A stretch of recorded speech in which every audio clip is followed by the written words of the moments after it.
আল্লাহ তুমি আমার গুনাহগার উম্মতকে বাঁচাও। এই দুনিয়ার বুকে রব্বুল আলামিন সব নবীকে একটা করে দাওয়া মুস্তাজাবা দিয়েছেন, মানে যে দোয়া করলে কবুল হয়ে যায় সাথে সাথেই। দুনিয়ার সব নবীরা ওই দোয়াটা দুনিয়ায় করে ফেলেছে। বিশ্বনবী বলবেন, আল্লাহ ওই স্পেশাল দোয়াটা দুনিয়াতে করি নাই, আজকে আমি তোমার দরবারে দাঁড়িয়ে কিয়ামতের দিন ওই দোয়াটা করছি। আল্লাহ আমার যে উম্মতের হৃদয়ে যাররা পরিমাণ ঈমান আছে, আমার একটা উম্মতকেও তুমি জাহান্নামে ঢুকাতে পারবা না।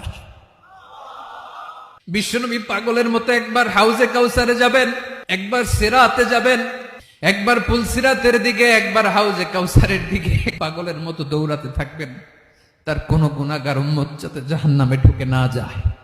উম্মতি বিশ্বনবী আমার জন্য কাঁদবেন, আপনার জন্য কাঁদবেন, আমাদের জন্য সেদিন কেঁদে কেঁদে জাহান্নামের দরজায় দাঁড়িয়ে আমাদেরকে টেনে টেনে জান্নাতে ঢুকাবেন।